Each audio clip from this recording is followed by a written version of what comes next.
out of the top 5 quarterback prospects in this draft, Josh Allen is definitely one that not many people talk about. And maybe it's because he doesn't seem as flashy, or maybe he seems like the least flashy of all the 5 quarterbacks, or the top 5 quarterback prospects. And that includes himself, Darnell, Rosen, Mayfield, and Jackson.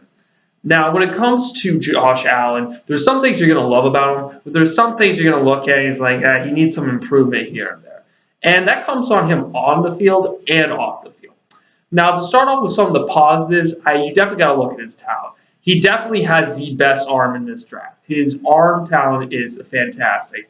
This guy probably will enter the NFL, and people might start talking about him as having one of the most gifted arms in the NFL. Like, obviously, I wouldn't say he's up to Brett Favre level, but if you made the top 10 list of the most talented quarterbacks when it comes to arm strength or arm talent, I think he could make top 10. He's one of those kind of talents when it comes to arm strength. Now, arm strength isn't really everything. I mean, you need accuracy too, and he does have some great deep ball accuracy.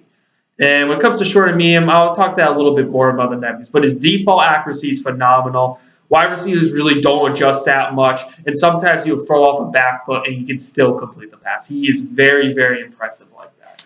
And when it comes to him, he's definitely a big body when it comes to this. He's 6'5". He's 230 pounds. Like, you're not worried about him getting destroyed out there or him getting hurt. Like, obviously, he can still get hurt, but he's more likely to take a bunch of hits here and there. And not only that, maybe he can like slip off a tackle here and there to make a big play, similar to a Ben Roethlisberger kind of player.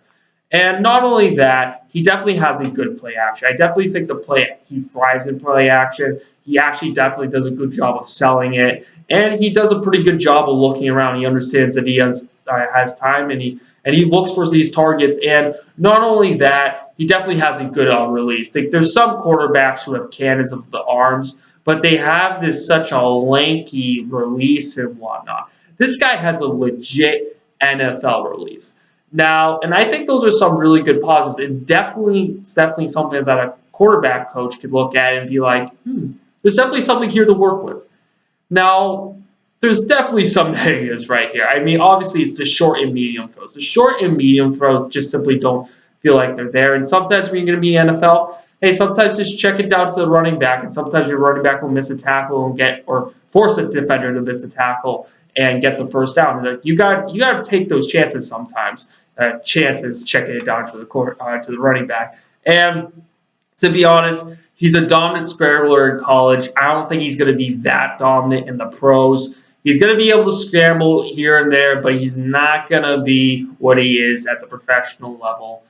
He definitely can't do that at a consistent basis. I definitely don't think that. But overall, though, he would definitely be a pocket passer. And he's also built like a pocket passer. He might need some work right there. And, yeah, when it comes to his footwork's going to need some work here and there. But footwork's possible. But if he has a good offensive line, obviously, I think in his first year, he can have some really good success. And not only that, he's definitely needs to check down more. And, obviously, when it comes to that, if he checks down a little bit more, just seems to sometimes be a little bit smart. I could definitely see him maybe in his first year in the NFL, him chucking into double coverage and whatnot.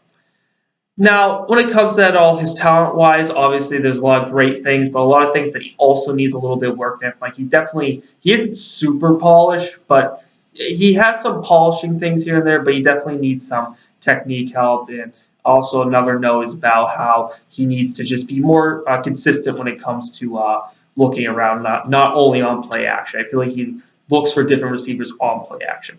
Now, when it comes to his personality, he's a nice guy. He's probably the nicest guy out of this draft, so you like nice guys at quarterbacks. That's very good. And when it comes to it at all, for a nice guy, he takes criticism and he turns it into motivation. That's extremely important. Like, I think there's plenty of quarterbacks in the NFL. I'm like, yeah, he's a nice guy. But did they turn their criticism into motivation? Not necessarily. He brings that, though. And I feel like if the Arizona Cardinals still had Bruce Arians, he would work really, really well with Bruce Arians. And he's calm at times. I think he has that very calm factor. Now, is he too nice? Now, that's another story. Is he going to be too nice? If you're going to have a real rah-rah locker room where you're going to have to yell at players here and there, Josh Allen might not be your guy. I don't think. I think he could be a little bit too nice to play the quarterback position. And when you're too nice, that could be a concern with your competitiveness. And not only that, there's nothing super special about this guy that really stands out. Like, I guess he's really nice, I guess, but nothing like something that stands out. When you look at quarterbacks, you want something that stands out. That's why I'm willing to consider Baker Mayfield to be a quality quarterback prospect. Not exactly sure if he's going to pan out. He needs the right environment, but he definitely has those quirks where you can work with that. He doesn't really have those quirks, and I'm not saying you're not going to be bad if you don't have those quirks, but you need something there. And also, I question his competitiveness level. Is he competitive with himself? Yeah, I think he leans with his individual performances.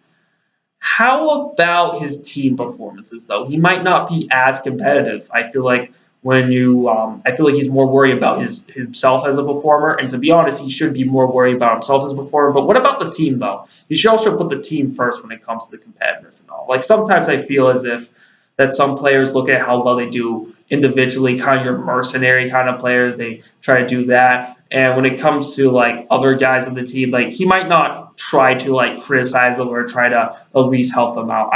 I'm not exactly sure you bring that, and also I'm not sure if he's going to be super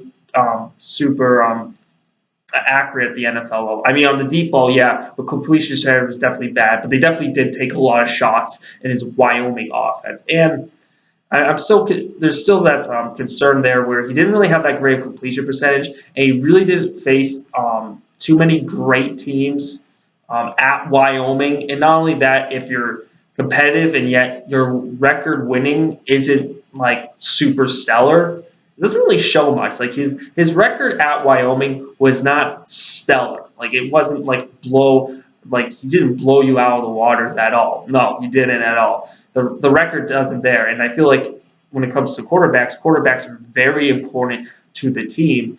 And I think the record can definitely tell you whether you're competitive or not. I mean, Jared Goff was one of the worst quarterbacks to ever get drafted first overall and have that winning percentage at the professional level. And when it comes to his to the clutchness, like coming to the big moment, can you rely on Josh Allen? I don't know, and that record really doesn't tell me though that maybe he might just not show that competitiveness in those like final 2 minutes of a fourth quarter of a playoff game. Who knows? And so now with times for the NFL comparisons, I definitely see that I compare him to three different quarterbacks. One where he overachieves expectations, expect like what he's like you should expect him to be, and what happens if you have some bad luck or he goes into a crappy environment. So best case scenario, it turns out to be Boomer Esiason. Boomer Esiason went to the Super Bowl. I believe he also won an MVP.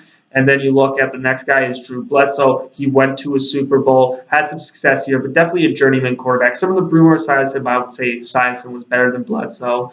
And worst case scenario is Jake Locker, which is the NFL.com draft profile. And I see a little bit of Jake Locker in him. I definitely do. If he goes to the freaking Browns, like, and Hugh Jackson's there for a fourth year or fourth season, like, obviously I think he can really go down south and really hurt his confidence and whatnot.